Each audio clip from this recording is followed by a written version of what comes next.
Okay, it's 11, so we'll start. And welcome everyone to our 10th in a series of ICSVE Zoom panel discussions discussing various issues of terrorism and violent extremism. I can tell you that we have gotten so much feedback from people all around the world saying that they really enjoy these conferences, they learn a lot from them, and also people that watch the video recording afterwards. So thank you all for coming and participating, and I mean that thank you to our panel and also to everyone that's here, because we look at this as an interactive event. And we're excited to have over 200 professionals signed up today from all over the world, from the US, from Europe, including Romania and Greece. Welcome.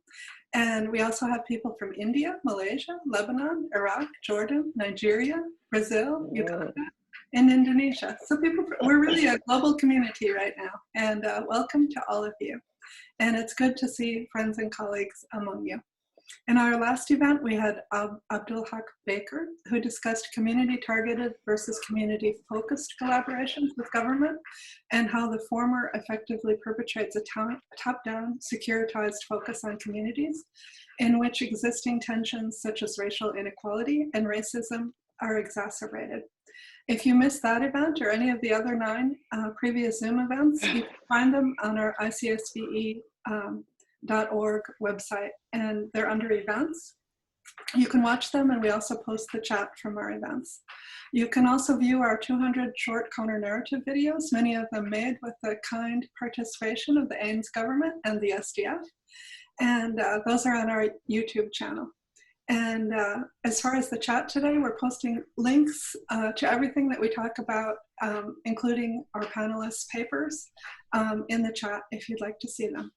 And today we have a brilliant panel. It's made up of Ambassador Peter Galbraith, Sanam Mohammed, Amy Austin Holmes, and Megan Beaudet.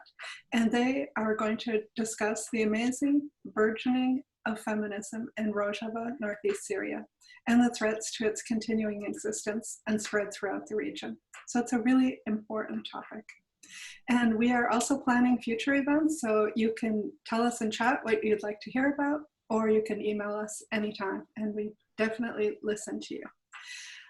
You can put your question and answers in the comments, and we capture all of that after and mail it to everyone, and we try our best to answer questions that are posted. I mean, we don't write long theses, of course, but just small things. And I have to issue this warning because we have had problems in the past with people making insults, and we have learned how to boot people off. So if anyone insults another person's religion, race, or ethnicity, we will boot you off. So please remember, we're a global community right now, and we need to respect our differences and still be able to talk to each other, I hope. Let's see. So we're also recording this event, and it will be on the YouTube channel, ICSVE website later. And I always like to thank our sponsors, past and present. We've had sponsorship from the US State Department, the European Union, UN Women, Facebook, private donors, and the state of Qatar. And I always especially thank the state of Qatar for supporting our Breaking the ISIS Brand counter-narrative project, because we now, due to their support, have 255 interviews, in-depth interviews of ISIS defectors, returnees, and prisoners. And we publish all the time, cutting the data in different ways. Molly is the one that does that, and really proud of the work that we've been able to do from those interviews. And as well, we've created 201 short video clips, and we also campaign with them on Facebook and Instagram. And again, Molly does that. The videos are made by Zach Badorf, Sheikh Ali, and myself working together.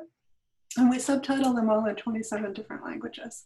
And we always say at these conferences, if you're a polyglot and you're fluent in other languages and you want to volunteer to translate, they're 50 lines usually. So it's a pretty easy job if you're willing to do it, because we rely on volunteers to translate. So let's see. Today, I am going to speak super briefly just to say that I've traveled to Northeast Syria. I lost track, I think it's 10 times over the past few years, always working in concert with the Syrian Democratic Forces, the SDF, and the Autonomous Administration of Northeast Syria, the AIMS. And each time I've gone in, I've been really struck by the budding democratic governance working from the ground up, representing all of the people who live there. And I've been even more struck by the women who I've met in positions of power, one of them sitting with us today. And I think most people are totally unaware of this, but the Ains established a secular, democratic, and strongly egalitarian-led government in Rojava. And this means that women occupy key roles and are co-chairs with men in all important positions. At first, I thought maybe this is just window dressing. I've been in countries where women have been run for parliament because it looks good, but they had absolutely no power. And I asked questions about this, and over time I met women that had been important military leaders that had called the battles against ISIS and won the battles against ISIS, women that were clearly in charge of the government, along with their male counterparts, but equal to them, if not more powerful. And I watched the collaborative grassroots style of governance that prevails in Rojava, and I was thoroughly impressed. Their feminism, which burst out of a parched earth of war and devastation, yet was ideologically prepared for in the decades before, is so impressive that I would say it could rival feminism in any Western country. Likewise, the soft power approach that is often associated with the female side of thinking that exists in both men and women is on full displays in many ways, including how the SDF and the Ains strives to honor human rights in their dealings with the thousands of captured ISIS men, women, and children that they are currently burdened with. And that also is very impressive. To me, as a woman that studies terrorism, I began to wonder if this small project can spread across Syria and even across the Middle East, giving hope to women throughout the region, or if it will be crushed by the same forces that gave rise to groups like ISIS. The Feminist project in Rojava is currently under serious threat, and today our panelists will cover the successes of the Ains feminist style of governance, as well as human rights abuses targeting women in Turkish-occupied areas in the aftermath of Operation Olive Branch and Operation Peace Spring. So we'll be looking at all of these issues and inviting your participation in chat and in the question and answer. Since we do have a packed panel today, we're giving each person 10 to 15 minutes to talk, and we will try to leave the last half hour to question and answer, but we'll see how that goes. So we're going to start with you, Ambassador Galbraith. And I think instead of reading the long and impressive bios we have here, we will send them out with the chat.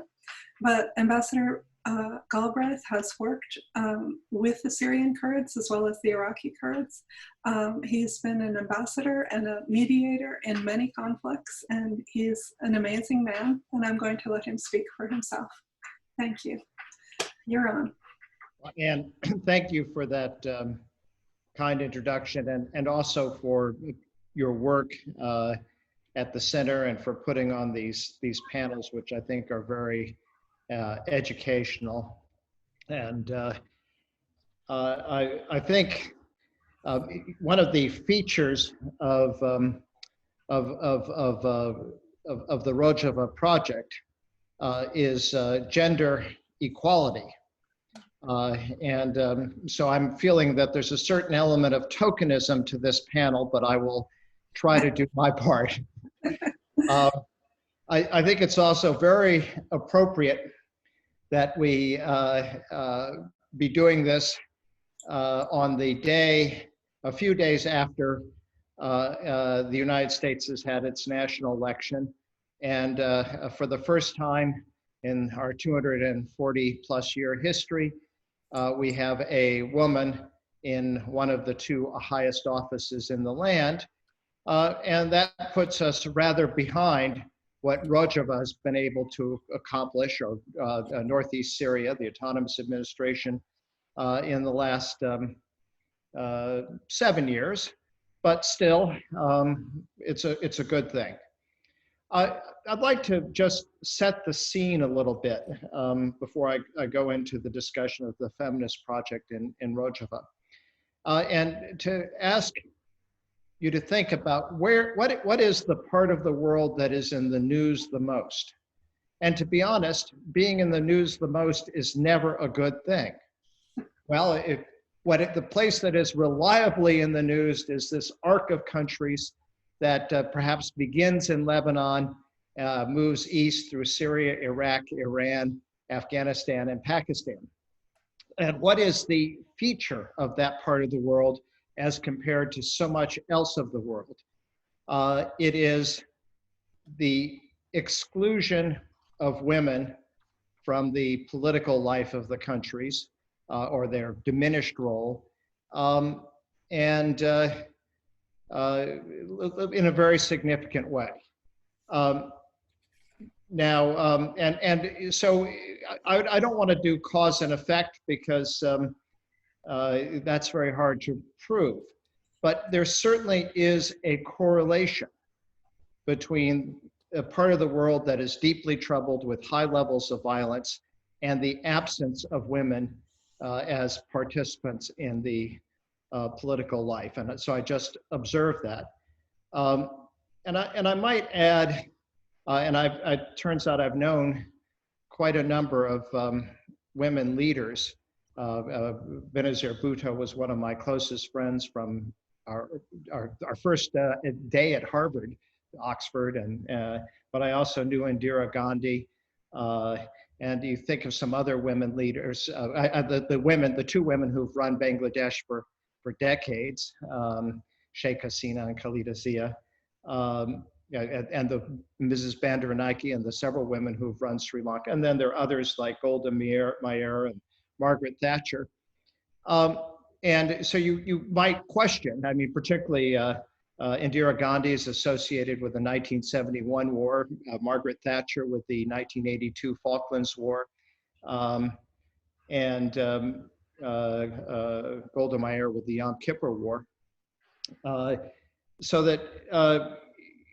But in these cases, while there were women leaders, there wasn't a kind of transformation of women as full participants in the broader political society.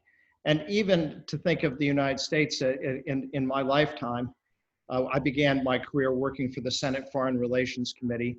There was one woman in the Senate, Nancy Landon Kassebaum, through most of the time I was there. It was only in '92 that you had a significant increase in the number of women. And of course, the staff had one woman, and she wasn't dealing with the kind of hard issues that the men were.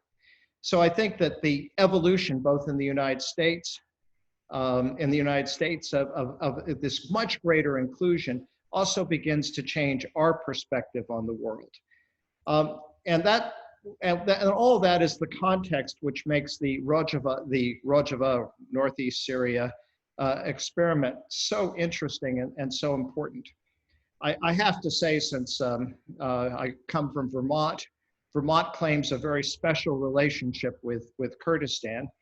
Partly I'll take a little credit for it, but also for a character named Murray Bookchin, who moved to Vermont after Bernie Sanders was elected mayor of Burlington, and wrote, he was a philosopher, and his writings are relatively unknown in the United States, but have become very well known and followed in Northeast Syria.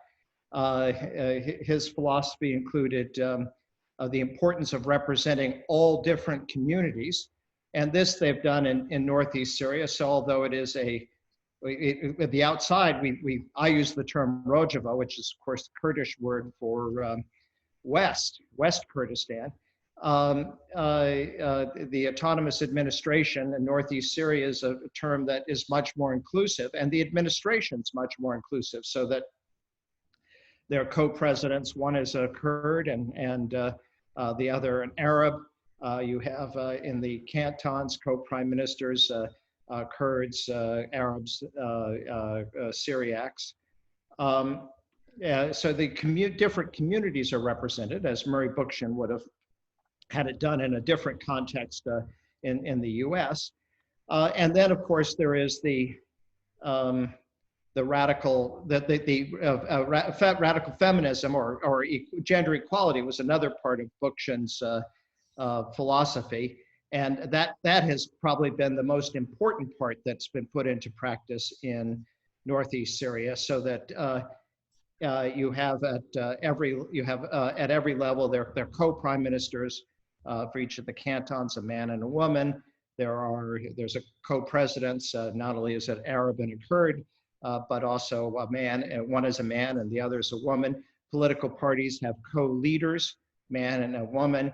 The military includes the YPG, the men, and the YPJ, which are women. There are, of course, both men and women who are generals.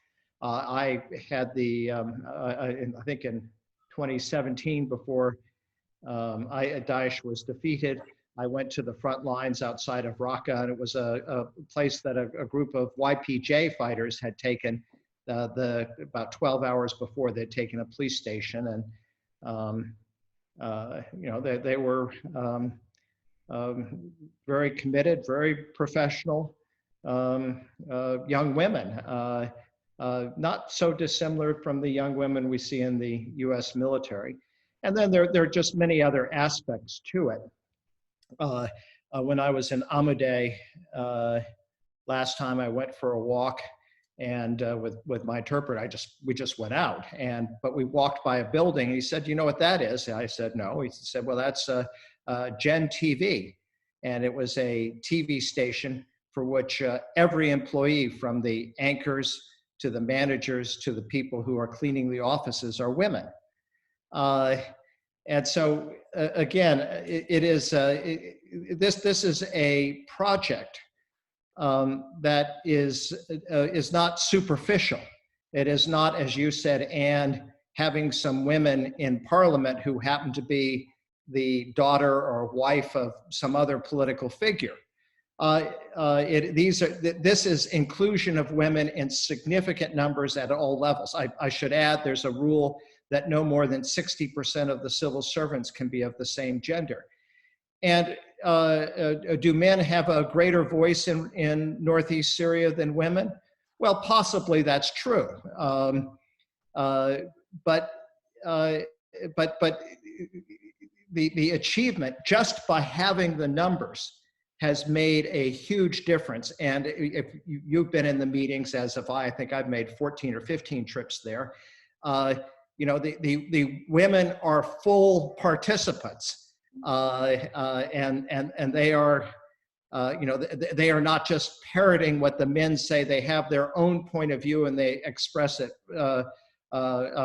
forcefully and in an articulate way. Again, is it exactly full equality? Do the men have greater weight? Well, possibly, but it is that's true, in almost every society in the world. But it is a remarkable revolution and achievement. And that then comes to the point of it being, what is the future of this project? And obviously the future of this project is very much tied to the future of Northeast Syria. And that's very uncertain. Obviously, the areas of good parts of Northeast Syria have been attacked by Turkey, with Afrin having been taken over, in 2019, and then the attacks in the eastern part by Turkey, and also in 2019. There's uncertainty as to what's going to unfold now, particularly in this difficult, dangerous period between the defeat of Donald Trump, who had given Erdogan the green light for an attack, and I'll note that Erdogan, along with the President Xi of China and President Putin of Russia, are one of a handful of autocratic leaders who have not congratulated Joe Biden on his victory, and what happens on the 20th of January. So there is this period. And of course, the new administration will have to work out its policy. What I do believe is that there is a strong appreciation both here and in Europe for the heroic role that the YPG and the YPJ and the Syrian Democratic Forces carried out in the defeat of Daesh, taking 10,000 casualties at a time when there were 5 Americans killed in hostile action. And I think what was true about President Biden, and again, I'm not in a position to speak about his policies in Northeast Syria, but I can speak, but I've known him since 1979, worked for the committee for 14 years, so I know something about his character and person. He's somebody who appreciates American allies and who understands a very basic point, which is if you don't have allies, it means you have to do it yourself. So if we are not supportive of Northeast Syria and there's a resurgence of Daesh and there isn't an SDF, well, this means potentially hundreds, if not thousands, of American casualties. So it just from a purely selfish national interest point of view, it is far cheaper, both in terms of money and lives, for the United States to have allies doing this. And so that is a reason, and I think this is understood by the incoming administration, to be supportive. And of course, it isn't just our Kurdish allies, it's our European allies and everybody else who's gotten the back of the hand over the last 4 years.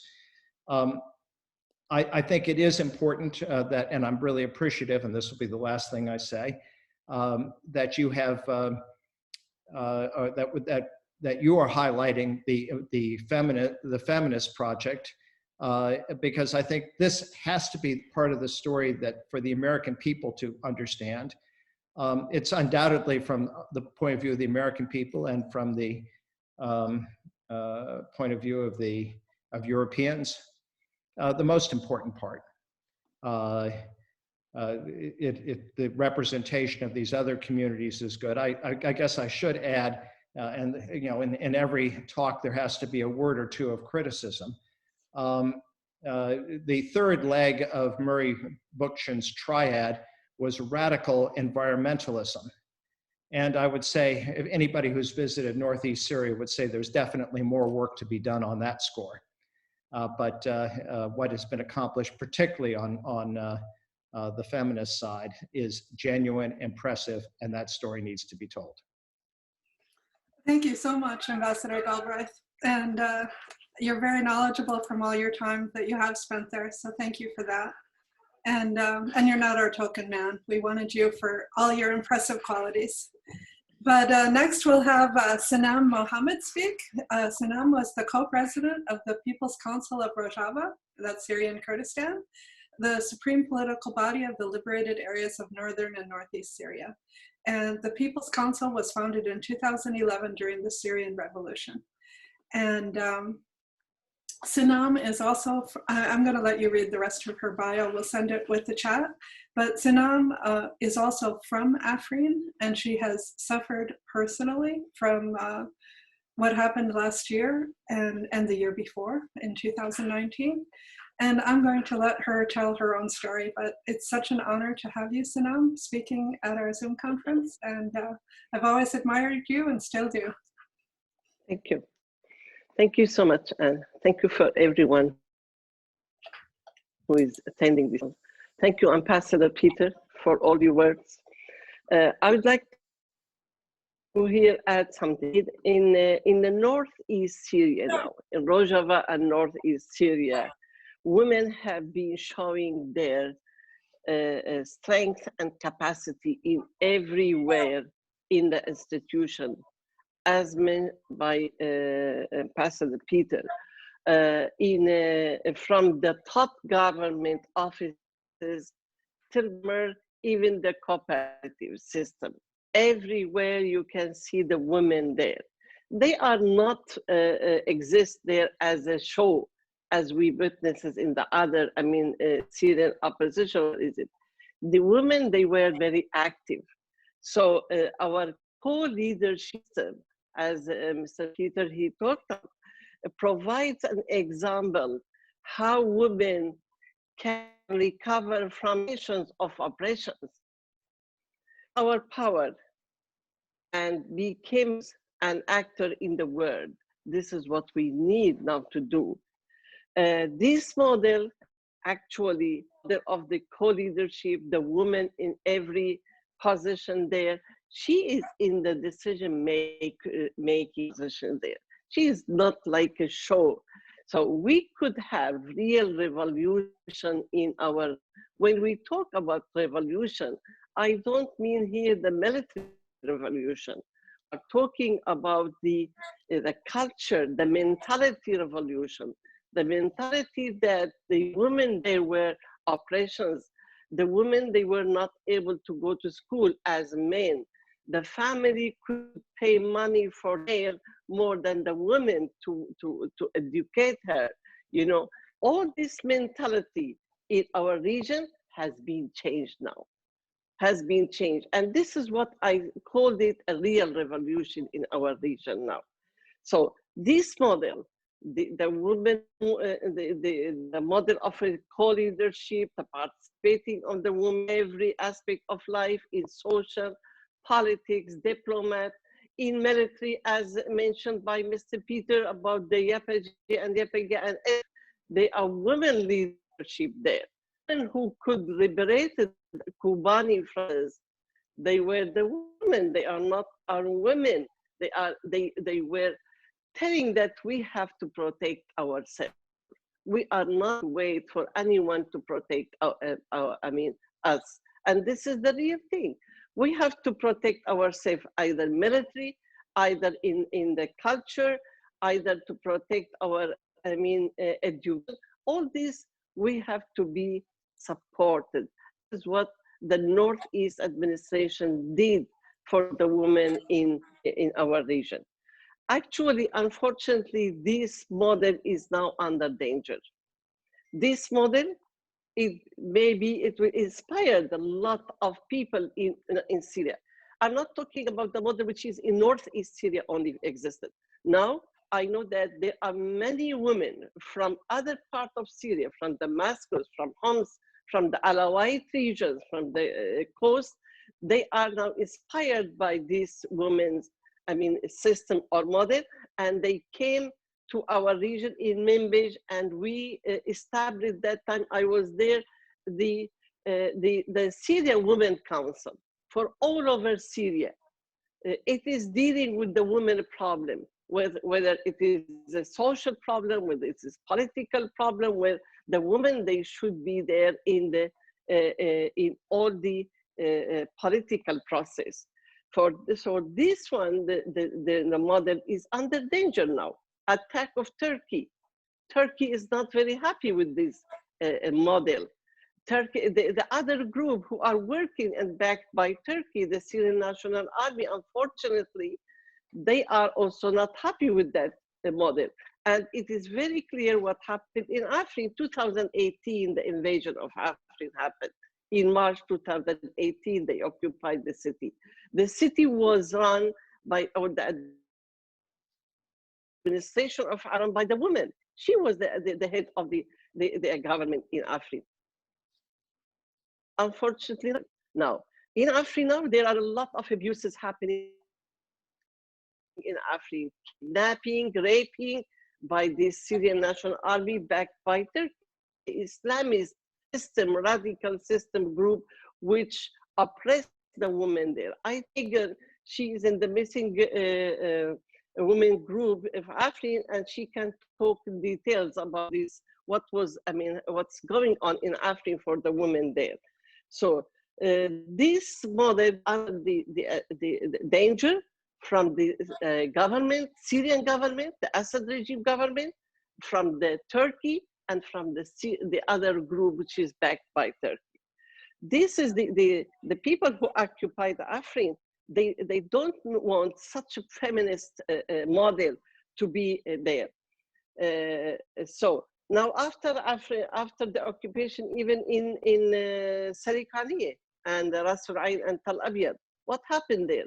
Hafrin Khalaf has been assassinated and murdered by these Ahrar al-Sharqiyya, who are a part of Syrian National Army, unfortunately, backed by Turkey. She's a politician. She is not a military person. She was just not in the, going from her work to her house, and she has been assassinated and killed. So it seems that there are work their efforts anti this model, anti the model to have the real democracy. I consider that if we want to have a real democracy, first thing to be recognized is the woman right. Women right is the top of the human rights. This is I would like to and democracy, real democracy. So we are building now the real democracy and giving the women there the opportunity to build their own model and to work either in the politics or in the even we have now I think the YPJ, they are very known all over the world, which they liberated the Kobani, and even we have in Shangal in Iraq when the ISIS they attacked the region there for the Yazidi women, how had been became slaves for the sexual slaves in the market being sold. I'm very really surprised how it happened. Now we used to hear that in very past days, in the recent centuries. But now we witness that the women being sold in the sexual slaves in the 21st century, this is very shame for everyone in this world. This is what I'm talking. How could we accept the women sold there? We are in the 21st century. We are talking about the real democracy. We are talking about the human rights. We are talking about the women's rights, and we are witnessing what's going on for Yazidi women.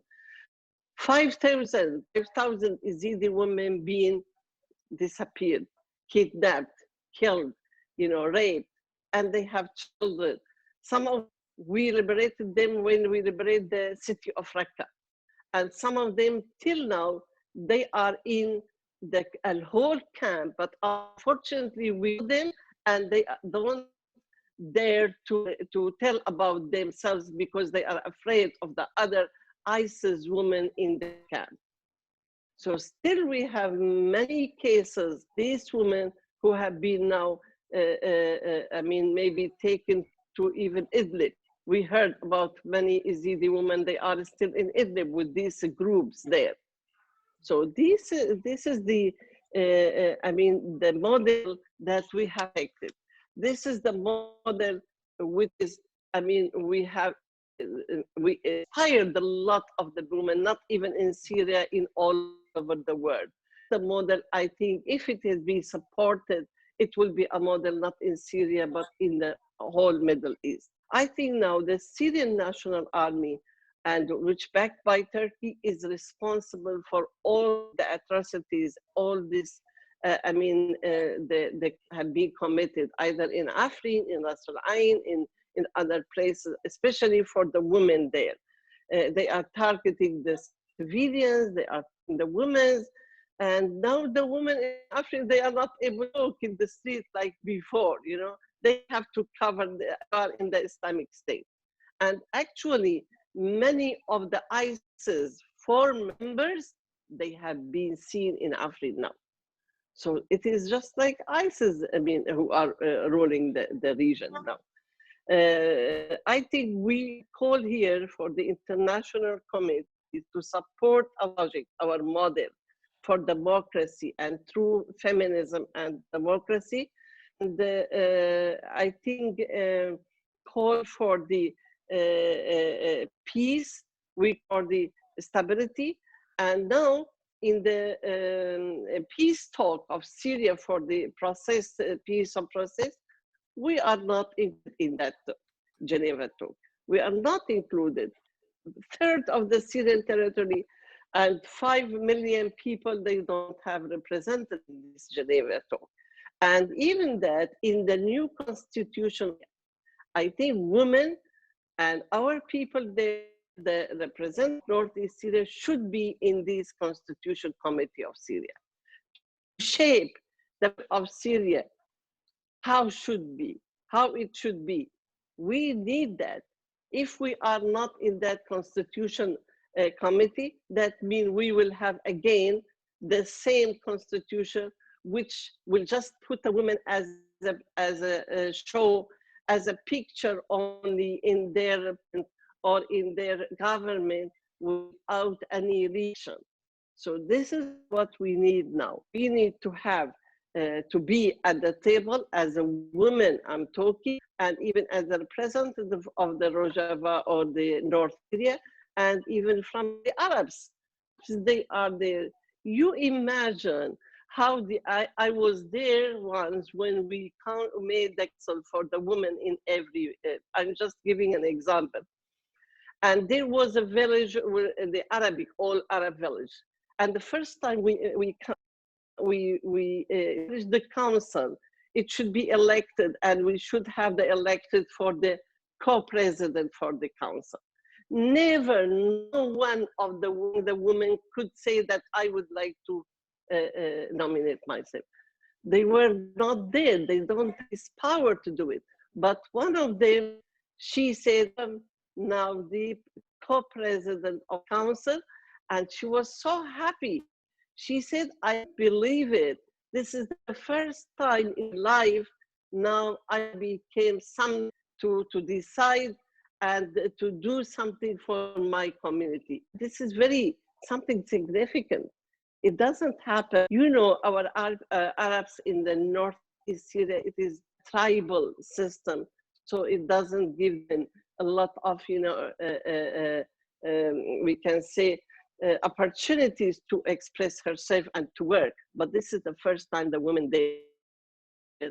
She is tribes, she is an Arab, and she became the president on the council of her city, her village, and it was very significant. I think this is a model we should support it.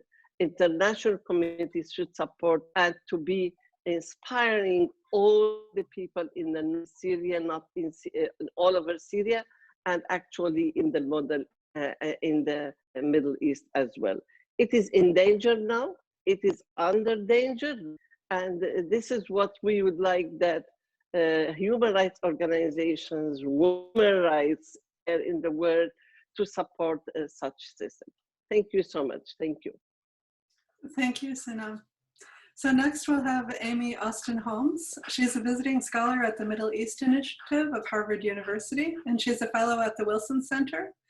And while she's on leave from her tenured position at the American University in Cairo. Amy has just been named for the Council on Foreign Relations, in a scholarship. I'll just close that up, sorry. Was keeping my laptop open in case my computer crashed. It crashes on Zoom sometimes, sorry about that. But I don't know what that was.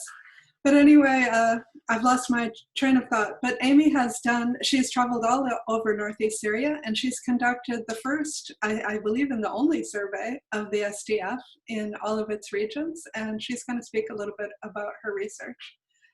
Thank you, Amy. The floor is yours. Okay.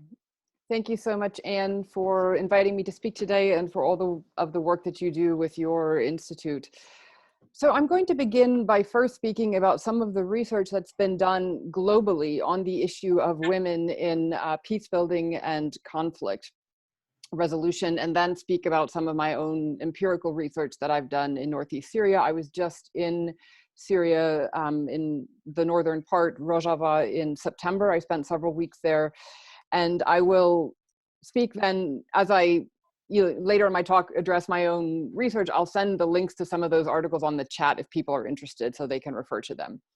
So there is a growing body of literature that has been conducted in regions all over the world that show that women's participation in conflict prevention and resolution advances security interests for all members of society. So this is why it's important that women be included, because it's not just a benefit to those women, but that it actually benefits the society as a whole, including both male and female members of society. So empirical analysis shows that women's participation in early warning and prevention, peace building, peacekeeping, and post-conflict recovery processes is associated with improved outcomes. So I'll give first an example from peacekeeping. Women's inclusion in peace processes suggests that women's participation increases the likelihood of an agreement because women often take a collaborative approach to peacemaking and organize across cultural and sectarian divides. So numerous case studies have documented instances where women built coalitions across ethnic, sectarian, political, and religious divides. This research has been conducted in Afghanistan, Colombia, Guatemala, Iraq, Northern Ireland, Somalia, and South Africa, to show how women's participation in peace agreements actually benefits and increases the likelihood of reaching a resolution to the conflict across religious and sectarian divides, which of course in the Syrian context is extremely important. For example, in Afghanistan, women made up only 20% of the delegates in 2004 to the Constitutional Convention, and yet it was those women who successfully reached across ethnic lines and pushed for a commitment to equal rights for all Afghan citizens and to support efforts by the Uzbek minority to gain official recognition for their language. And yet, although we know that women play an important role in establishing cross-cultural, cross-sectarian peace agreements, an analysis of 1,168 peace agreements between 1990 and 2014 shows that 82% of those peace agreements make no reference to women, and 96% of them make no reference to gender-based violence. In terms of peacekeeping, globally, women, according to a recent study by the UN, women only constitute about 9% of police forces around the world. And yet, again, research has shown that both men and women who have been victims of sexual violence prefer to report the violence that happened to them to female officers. And so data from 39 countries shows that women are more likely to report instances of gender-based violence to female officers than male officers. And of course, in Northeast Syria, women have been included not just in the YPJ and the combat forces, but also in the Asayish, in the internal security forces, as well as in Sutoro, which are the security forces of the Christian minority. And then in terms of post-conflict recovery and rebuilding, ensuring diversity, including women through women's participation in post-conflict recovery and rebuilding, advances stability. High levels of women's participation in public sector positions, such as police officers, judges, agricultural extension agents, and teachers, can improve the quality of service delivery for entire communities. So again, having women in these positions of power has been shown to benefit entire communities, not just women. An analysis of 58 post-conflict states between 1980 and 2003 found that the risk of conflict relapse was near zero when women made up at least 35% of the legislature. And so the women's quota that the Autonomous Administration has in terms of promoting women is extremely important in this regard. So as a result of this overwhelming evidence that shows the importance of including women in peace building, peacekeeping, and post-conflict recovery, over 60 countries, 60, have adopted national action plans on women, from Afghanistan to Jordan, Iraq, South Sudan, as well as the United States, Germany, the Netherlands, etc. Now, these national action plans are a tool recommended by the UN Security Council to enable countries to advance national efforts to increase women's participation in security processes and improve women's protection from threats of violence. Now, Syria has not adopted such a national action plan. However, I would argue that the Autonomous Administration of Northeast Syria effectively is implementing a national action plan.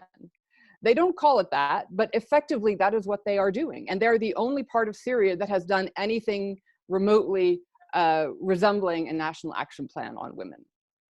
So this, even as recently as August 2020, the UN Resolution 2538 urges peacekeeping operations to promote full, effective, and meaningful participation of women in all components and functions and at all levels in headquarters and in the field. Now, Sinem has already spoken about the Turkish intervention in Afrin, and I believe Megan will do so as well. So I just want to very briefly highlight the fact that I already warned about what would happen in the Turkish intervention of Afrin in April 2018 in a report that was published with the Wilson Center. And we had an online, a seminar, excuse me, at the Wilson Center, which was also broadcast on C-SPAN, where I argued that even if the self-administration is imperfect, it is an embryonic form of democracy that includes women and minorities while promoting religious tolerance and linguistic diversity. And as people flee, and hundreds of thousands of people did flee from Afrin, their experiment in democracy would dissolve as well. So in this report, I argued that I outlined some of the laws that protect women, including the 2012 law that outlawed forced marriage, that outlawed underage marriage, and polygamy, that these laws may be overturned, however, by the Islamist rebel groups that now entered Afrin. And sadly, that is exactly what has happened. And I won't go into this more because I think Megan is going to talk about this. But what we've seen, so although I'm very happy that the recent UN report, which argued that civilians in areas occupied by Turkey in both Afrin and Ras Al Ain have been subjected to an onslaught of violence. I do have to ask, why did it take so long for the UN to document this and to call for accountability? Because it has been known actually for years now.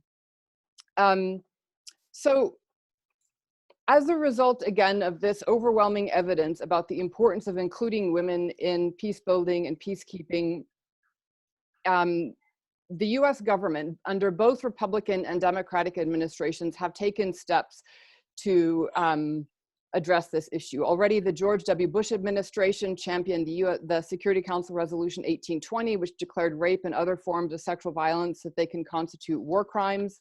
Under Obama, the US led efforts to enact the Security Council Resolution 1888, which established a special representative to the UN Secretary General on sexual violence and armed conflict. In 2011, the US National Action Plan included commitments by the Departments of Defense, State, Justice, Treasury, Homeland Security, the US Mission to the United Nations, USAID, the Centers for Disease and Control Prevention, the Office of the US Trade Representative. All of these departments pledged to increase women's participation in conflict prevention and post-conflict processes, strengthen efforts to protect women from violence, and promote women's role in conflict prevention. So now, my own recent research that I've done on the Turkish intervention in Ras Al Ain, or Serikane in Kurdish, it's also known as Rish Aino in Aramaic. So this is a diverse city that is obvious just by the fact that this city is known in 3 different languages, as Ras Al Ain in Arabic, Serikane in Kurdish, and Rish Aino in Aramaic. So there's a diverse population previously that lived there prior to this Turkish intervention in October 2019. So, and I'm sure everyone here on this call knows that this intervention happened just days after the phone call between Erdogan and Trump, where Trump essentially gave a green light for Turkey to intervene. Now, on October 17, 2019, Erdogan then promised to end the so-called Peace Spring intervention. This decision came, however, only after Trump had ordered the US Department of Treasury to impose sanctions on key Turkish government officials, and after the ceasefire agreement negotiated by Vice President Pence. But data from the Armed Conflict Location and Event Data Analysis, ACLA data, shows that Turkey and Turkish-backed militias in the so-called Syrian National Army have violated the ceasefire agreement more than 800 times. Now, this figure of over 800 ceasefire violations, it does not include violations in Afrin or other parts of Turkish-occupied Syria. It does not include violations that happened prior to the ceasefire violation. It also does not include incidents of violence and infighting between Turkish-backed factions. And as many of the people I'm sure here know, those Turkish-backed factions, the Hamza Division, Sultan Murad, Ahrar al-Shakiyya, etc., they often fight amongst each other in the areas that Turkey occupies. And that is, of course, also a problem because that prevents civilians from returning to their homes. They are afraid of being caught up in this kind of internal fighting if they were, not themselves directly targeted by those groups. But I didn't even include, those incidents. So these are only, the 800 incidents are only what incidents where those Turkish-backed factions or the Turkish military directly targeted civilians or the SDF. The White House in the ceasefire agreement, and by the way, when Pence went to Ankara to negotiate the ceasefire agreement, there were, to my knowledge, no women that were part of that delegation.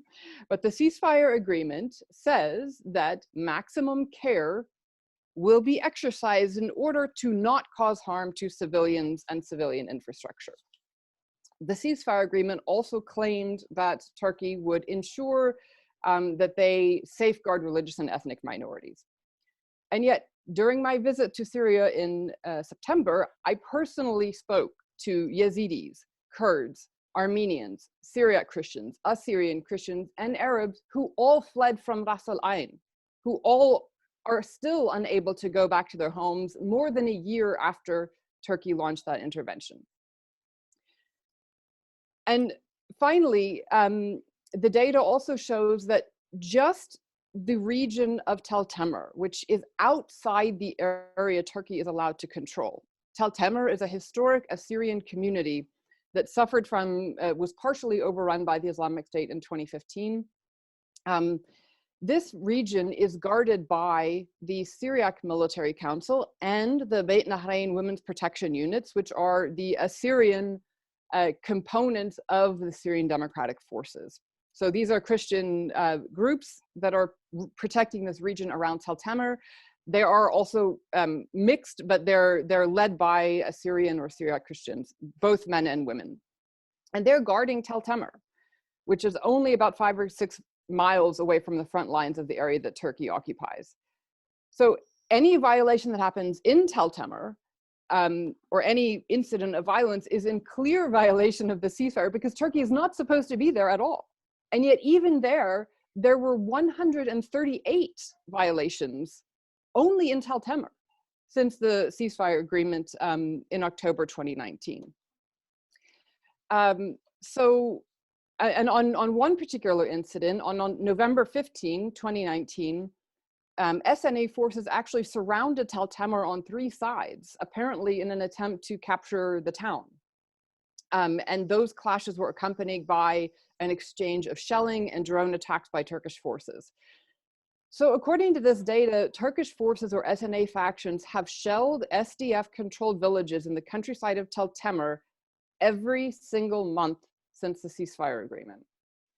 With a total of more than 800 violent episodes since the October 29 ceasefire agreement, on average, Turkey and their SNA militias committed, on average, 2.3 violations every single day.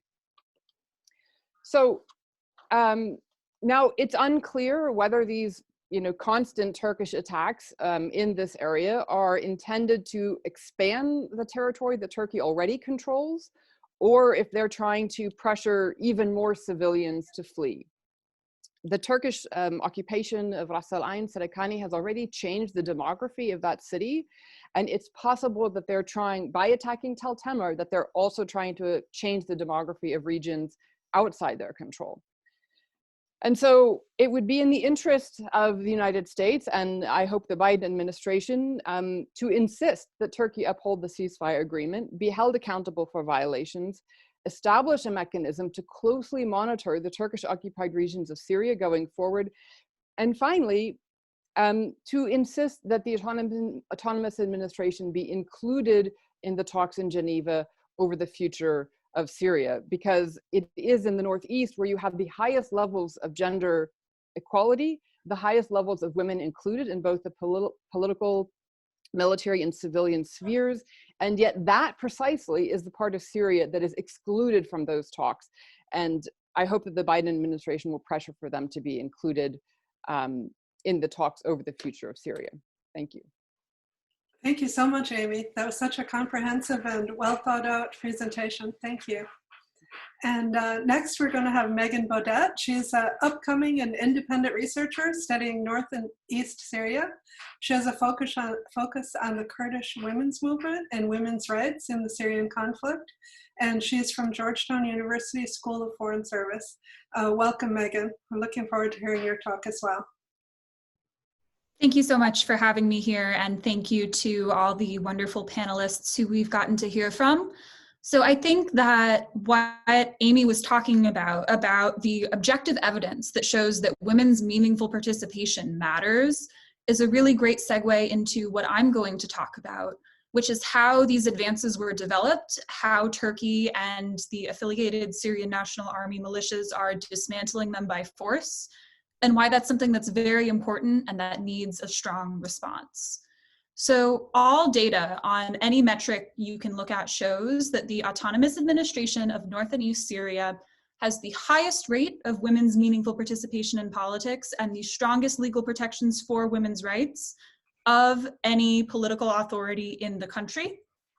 And that's something that when we look at the level of representation of women in Syria before the war and the level of representation of women in opposition structures now, there's never been this rate of representation, there's never been this co-chair system, and there've never been these legal protections that women in North and East Syria now enjoy. And in areas that have been occupied by Turkey and the Syrian National Army, these advances have essentially been destroyed by force through a campaign of essentially terrorism targeting women who have often committed no crimes other than walking outside of their homes. And so if we want to make sure that Syria is a stable and democratic country, one of the best things we can do is support the autonomous administration and their policies that have empowered women and stop these efforts being carried out by Turkey and affiliated armed groups to wipe these advances off the map. So some important background here is that this, like Ambassador Galbraith was saying, this is not window dressing like Anne Speckhard was talking about. This is not something where just a few women were put into positions of power in order to look good to the rest of the world. Because long before the uprising in Syria, when many of the mostly male leaders of the mainstream opposition weren't even thinking about having a revolution, Syrian Kurdish women were organizing. Syrian law discriminated heavily both against Kurds as a people and against women due to the prevalence of religious law on issues like personal status that unfairly benefited men and marginalized women in varieties of areas like inheritance, marriage, and divorce. Men were permitted to prevent their wives from working outside the home. If a man killed a female relative in a so-called honor crime, that would be considered as less than a regular murder. So there were a lot of legal loopholes that prevented women from having not just equality, but really basic safety. And of course, as we know, the Kurdish people were oppressed as a people. Their rights weren't recognized. Many were made stateless. So Kurdish women were really suffering from two severe forms of discrimination.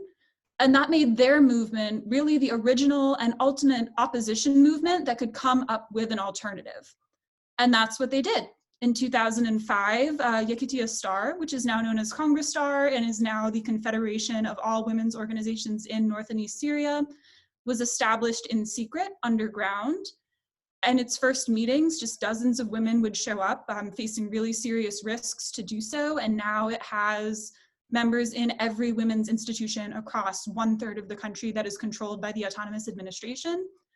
And women were regularly arrested and tortured by the Syrian government for their activism in the Kurdish women's movement.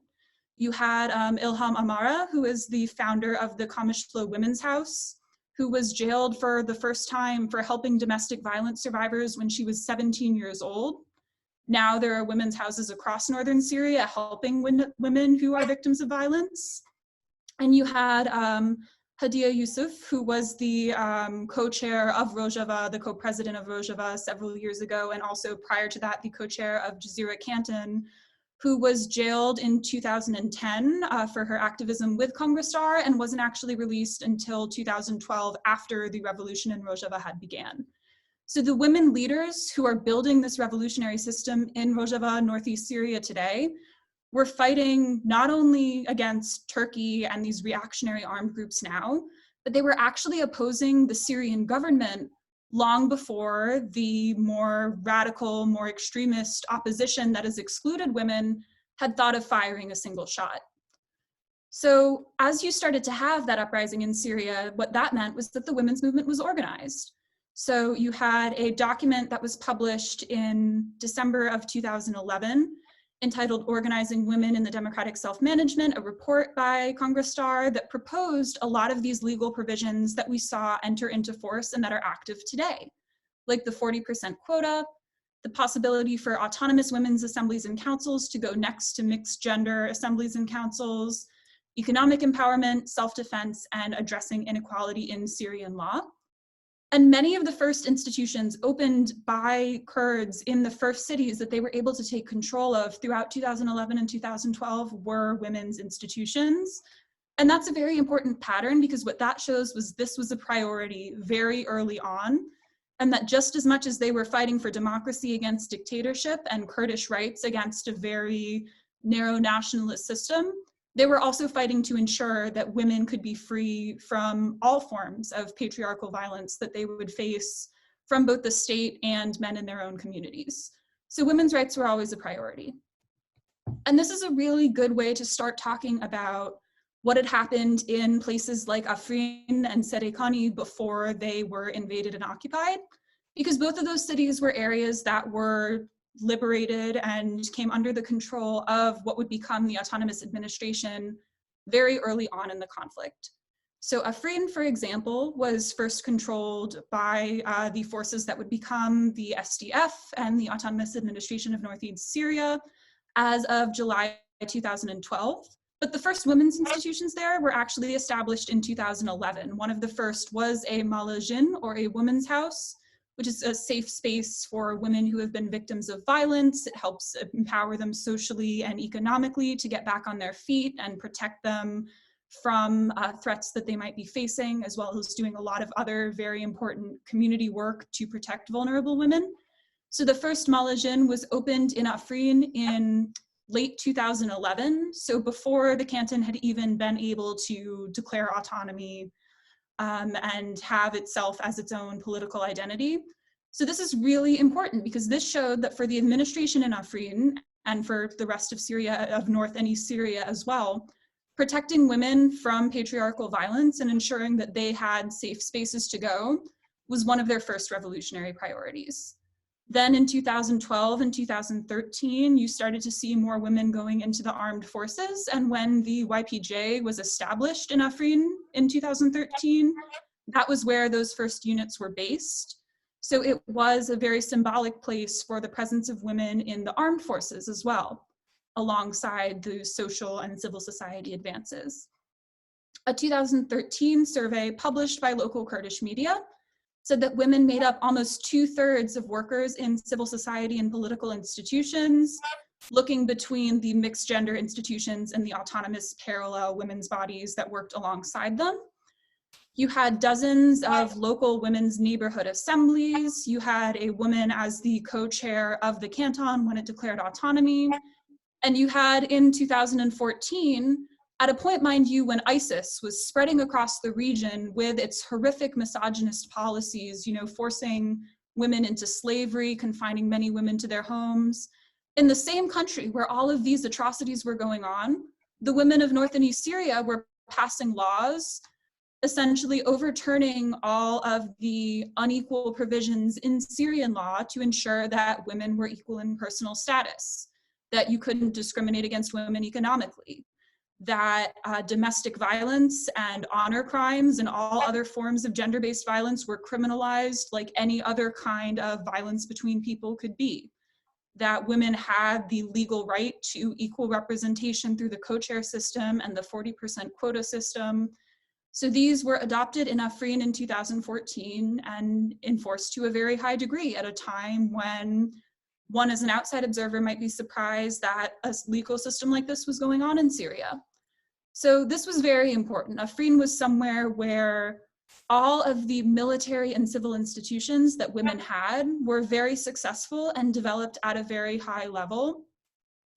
And then in Syria as well, which was liberated from jihadist groups in 2013, you had nearly 200 autonomous women's neighborhood assemblies by the time of the invasion. You had about 300 women working in women-only cooperatives.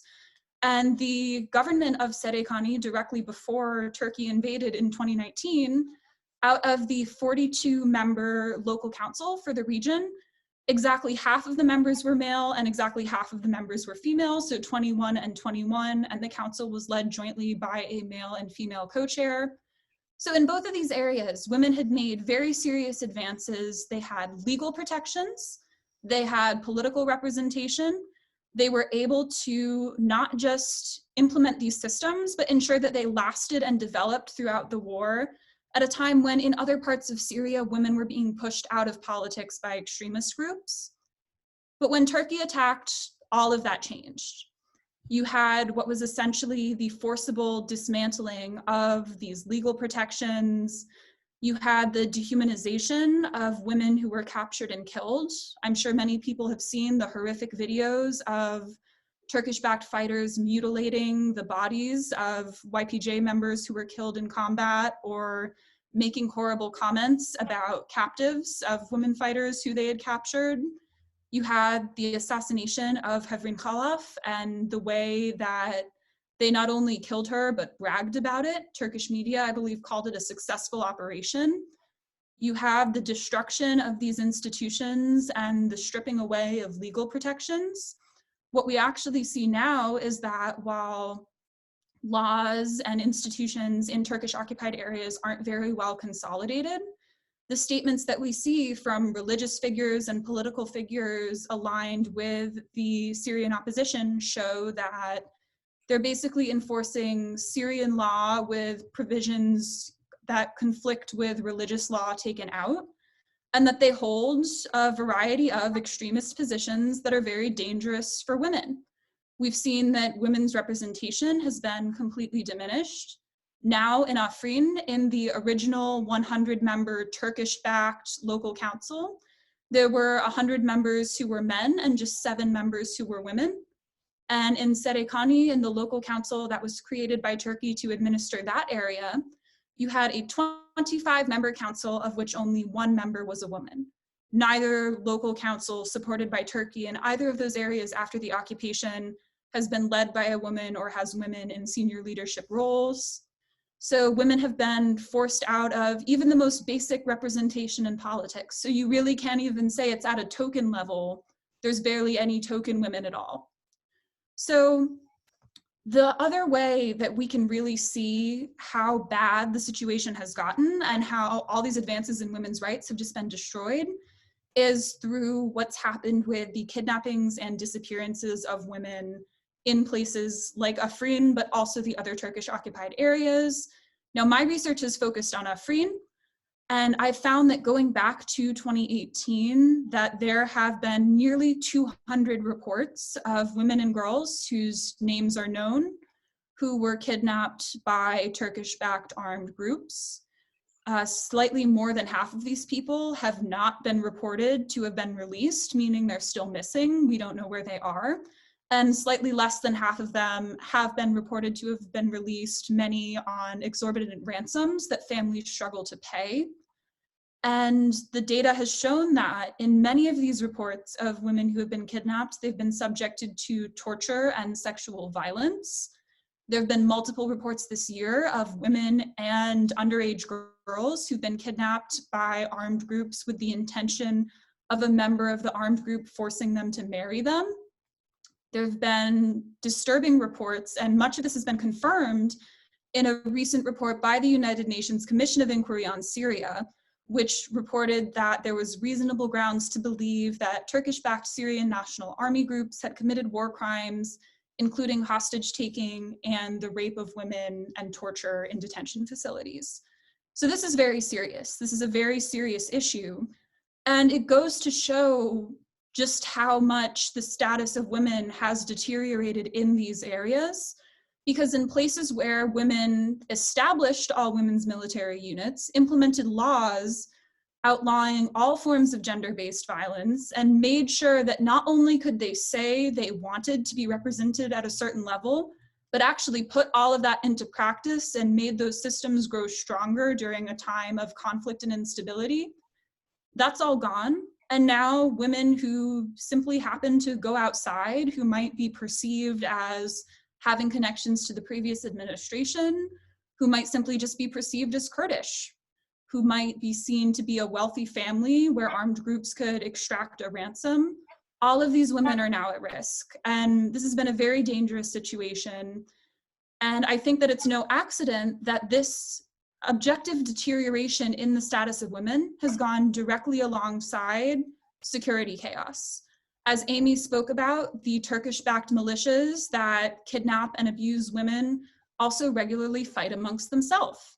As many of the speakers have alluded to, there's a real extremist tendency amongst many of these groups. We saw devastating reports of ISIS flags being raised in occupied Serekani. I can tell you that when women were half the government of that city, you would have never seen an ISIS flag there. And I can tell you that if you're a woman who stayed despite the occupation, or a Yazidi or Christian or Kurd who stayed despite the occupation, that site, those extremists being there, doesn't bode well for inclusivity or even basic rights at all. So there's a very clear correlation that when Turkey and the opposition take over territory, you have extremism, you have security chaos, you have a lack of rights for religious and ethnic minorities, and you have a lack of rights for women. So that correlation is real. The kidnappings are one very devastating, very serious part of it, but only one part of it. And I think that it's very important to look at that from not only a human rights perspective, but from a security perspective, because data does show that when women aren't safe, that when women aren't represented, when there's prevalent violence against women in society, that you have a society that's less peaceful, less prosperous, and less stable. And you have a society that's fundamentally not an alternative to the problems that we face in the Middle East. And I think that when you see what the autonomous administration has done and what Turkey has done in areas where it's replaced it, the only conclusion you can come to is if we want Syria to be a stable, peaceful, and democratic country, we have to empower the autonomous administration. We have to give them room to continue to build this system and bring more into it, bring more women into it. And we have to stop Turkey and the Syrian National Army from both taking any more territory, because we know that women will be forced out of public life in anywhere that they do take, and to hold them accountable for the daily war crimes and violations, including but not limited to those against women, that take place in the areas that they occupy. Because fundamentally, a system where women have been forced out of public life is not a viable alternative. And the Kurdish women's movement and the systems that they've built with all of the women of North and East Syria participating really propose a democratic alternative to the problems of dictatorship, terrorism, and exclusion that we've seen in so many parts of the region. And that alternative needs to be strengthened, not threatened. Thank you, Megan. That was such an impassioned, but also evidence-based talk, and I really appreciate it. Thank you. So we've got some great questions, and I don't think I'm going to read them out exactly, but Ambassador Galbraith has volunteered to answer two of them. One is about the basis in Marxism on Öcalan and Bookchin, and the other is about the Yazidis. You can read it in chat if you want to read the whole questions, and thank you for putting them there, Naeem and Joint Help Kurdistan. So Ambassador Galbraith, why don't you address those, and maybe Sanam, you can address the second one about the PYD and KNC after Ambassador Galbraith speaks. Thank you so much, and I see our time is going short, so try to be short so that everyone gets a chance. Thank you.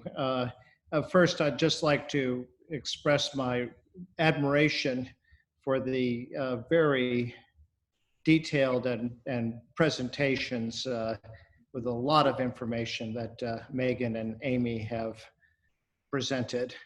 Sinam I've known for a long time and is, of course, always an important representative, ambassador for the administration of Northeast Syria. But to have such professional research really is very interesting and important.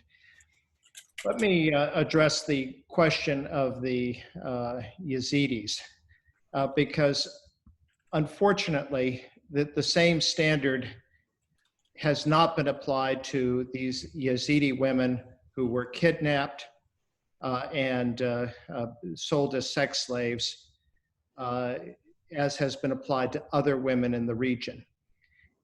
The Mala Yazidi, the Yazidi house in Syria, has taken over responsibility for these young women and basically forcibly separated them from their children. So the children are in an orphanage in Northeast Syria, and against their will, the mothers now have been returned to Iraq.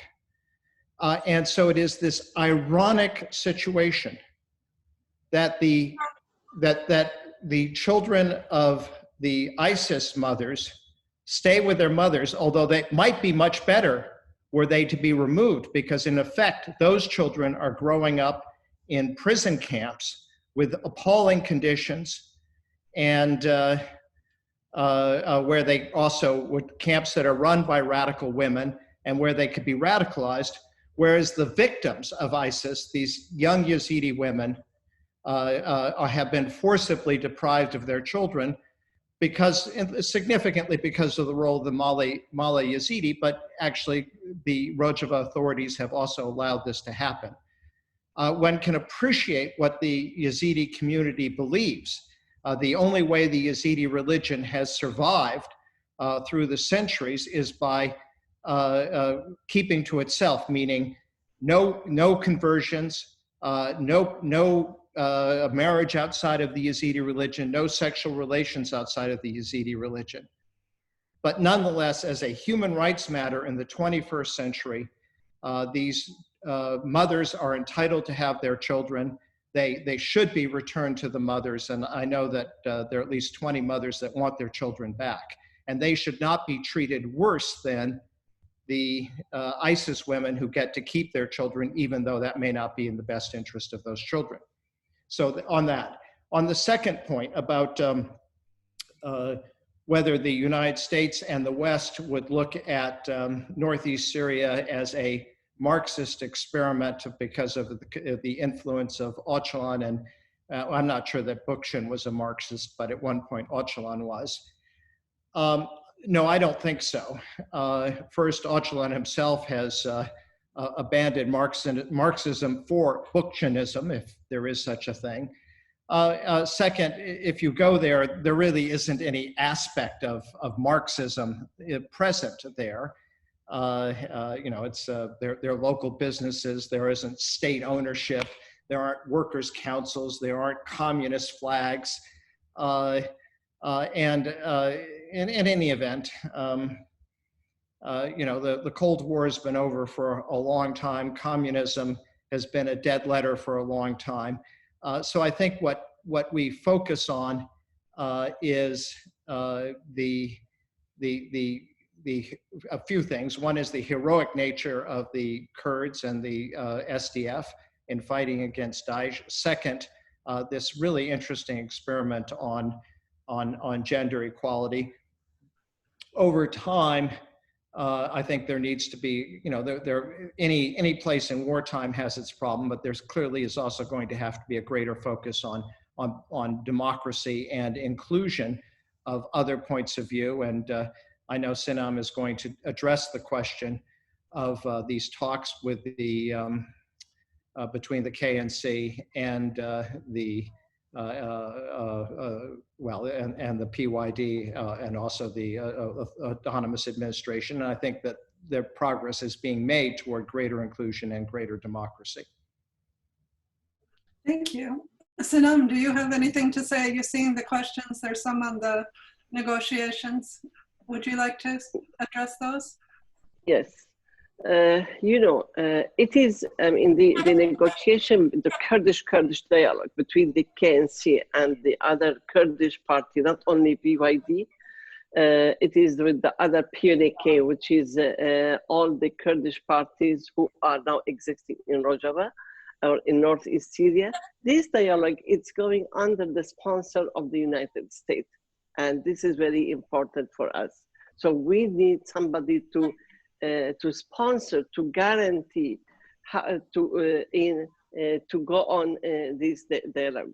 The dialogue, it started, and now I'm telling that we are happy to say that 60% of this dialogue is succeeded now, and still it's going on, but now it is stopped because of the, some many issues happen, so it will be continued. We will not stop it, because we believe that this dialogue, it will be leading to the political process, to push the political process in Syria. If you want to have the political process, you have to sit together, either Kurds and Kurds together, and then to lead to the Kurds and the Arabs also. So we were ready, and so we are ready now to sit with the other, even Syrian opposition, who believes in democratic Syria. And this is the first step now.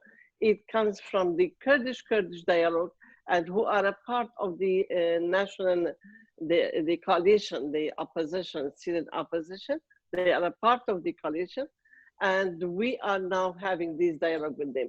We are now successful, leading that, the SDF, General Mazloum, who is also in this dialogue, and everyone in all over northeast Syria, all the Kurdish people, they really respect him, and they respect his vision for the unity of the Kurdish people. Not only for the Kurdish people now, it will be the first step for the Kurdish people, and then we can have the unity for all the Syrian people together. And this is what's happening in the north of Syria. I think we have now 13 forums for SDC. They published it, or they did it within all the month. It happened with the Arabs, with the Arab tribes, with the other political figures who are independent, with the academics people. So all this is being negotiation with all the components in the region. Kurdish dialogue, it's our priority now. It will lead to the Arabs also with the Kurds dialogue. It will lead to acting to the political solution and to solve the Syria. And this is the first step. We have a lot of, we can say obstacles, but it is, we are able to solve it. The KNC is supported by the Kurdistan region government, Mr. Masoud Barzani and the government there. And this is even we ask them to support and to push this KNC in order to get this dialogue together, in order to come to an agreement together. I think we reached to agreement, we reached to administrator, how could they sharing or participating in the administration also. And there will be another step, which is about the military issue. I think not still discussed. I think it will be discussed also after that. They were waiting for many issues. I mean, this is a very important issue for them, the military issue. That means the Peshmerga Rouge even to come and to participate in protest. This is another issue they can, on the military, in the way they can discuss it together. What can I say? But it is going on, and we are to continue this dialogue together and to be successful. Thank you so much. Amy, there's a question for you from Eric James, asking what % of the Kurdish population does the YPG represent? And I know you also talked about what % Arabs were in the YPG, if you want to address that question. And also there's a sub-question, considering the importance of Northeast Syria to the future of democracy and women's rights in Syria, would you advocate deeper Western intervention if it was threatened? So Amy, why don't you take that? And then Megan will let you say last words and we will end. So go ahead, Amy. Sure. So my survey of the Syrian Democratic Forces, which I did not actually have a chance to talk about in my presentation, showed that by 2019, by the time they defeated the territorial caliphate, in fact, Arabs were in the majority of the rank and file of the SDF. So that includes YPG, YPJ. However, by that time, when I published the report in October 2019, Arabs had not yet been promoted to the extent that they probably should be within the leadership of the SDF. However, that is also slowly changing. And when I was in Syria in September, I conducted an interview with Leiloa Abdallah, who is the first Arab woman to be co-chair of the Deir ez-Zor Military Council. And I sent the link to that interview earlier in the chat. And so she's an example of an Arab woman who is in a powerful position as a co-chair of the Deir ez-Zor Military Council. And so slowly, Arabs are also becoming represented at higher levels in the SDF. The spokesperson of the SDF is Kino Gabriel, who's a Syriac Christian man. And so there are also, the ethnic diversity and religious diversity is also slowly increasing within the SDF as well as within the civilian administration. The questions about, the autonomous administration being, having a Marxist ideology, this is something that it would take a long time to go into. I'm writing a book about Northeast Syria, and one of the chapters in my book actually looked at the question of the economy. And one of the things that the administration has done is to establish cooperatives where they include people from, the community to work in these cooperatives. And some of them are actually women's cooperatives. So you have mixed gender cooperatives where both men and women work, and then you have all women cooperatives where only women work. And I visited some of the cooperatives in September. One of them was producing furniture, one was a bakery, one was a clothing store.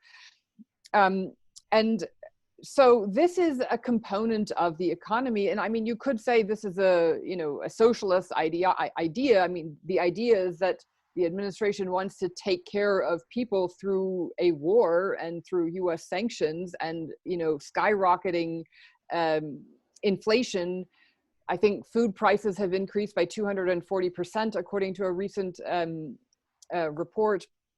So the commitment to sort of take care of their people during this conflict, maybe that's socialism, I don't know, or maybe it's just like basic human decency. But it's also true that there are also private sector enterprises. However, there are limits to the growth of the private sector because of, frankly, US sanctions and because of the fact that the border crossings have been shut. Turkey closed the border crossings already in 2014. Border crossings to Iraq have also been shut and used as a kind of power play. So all of these things inhibit the ability of the private sector to grow in Northeast Syria.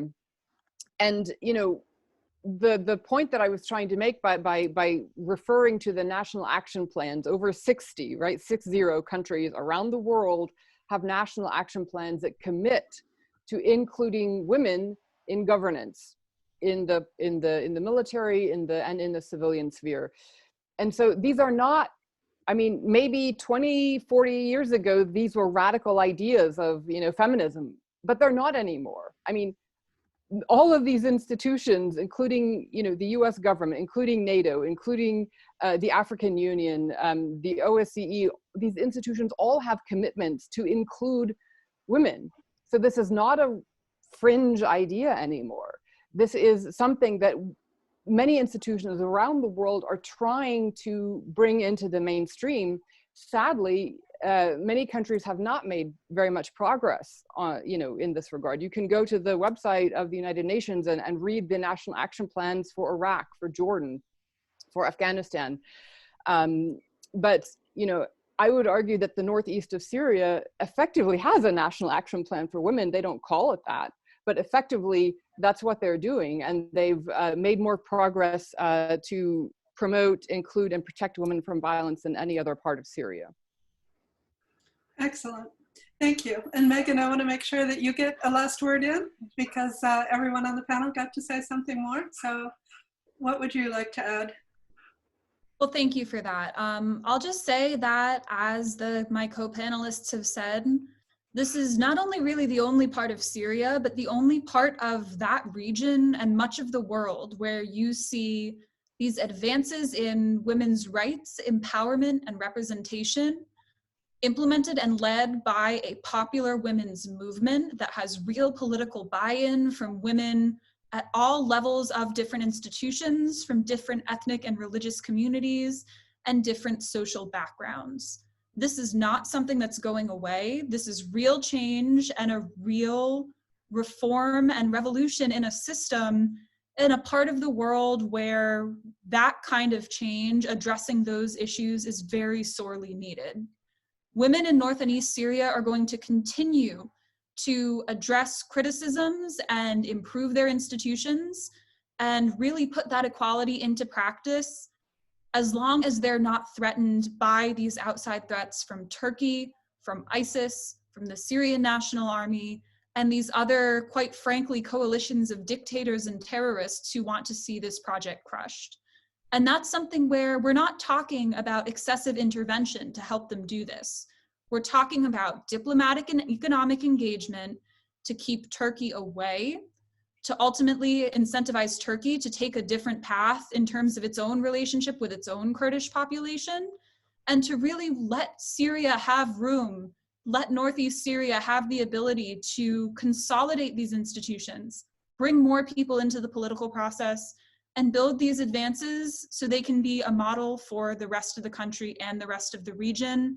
Because if you look at what these women have done in the past several years and the decades before that to get to this point, I think it stands very clear that if they're given space to continue to do so, and these egregious human rights violations against them are stopped, then we'll only see more progress, and that will benefit Syria, the Middle East, and really the status of women everywhere.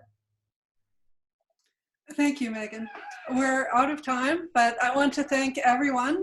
Ambassador Galbraith, Sanam, Mohammed, thank you so much for coming and showing us a little piece of inspiration from your part of the world. And we do hope that it flourishes. Thank you, Amy, for all your great research. And I can see you went and did some more for this. Thank you. And thank you, Megan, for your inspiring words and your evidence-based your evidence that you provided for us today. It was very interesting to hear the history of it, because it does look like a really sharp and amazing change that happened in a short time period, but understanding the preparation that went ahead of time was useful today. So I hope you join me in wishing the women of Rojava continued freedom, and that they would continue to inspire women all over the world for this freedom and leadership. So thank you so much. So we end. Thank you so much. And we'll be sending. Thank you, Anne. You're welcome. We'll be sending the chat out for everyone, and thank you. And the bios of all our speakers again.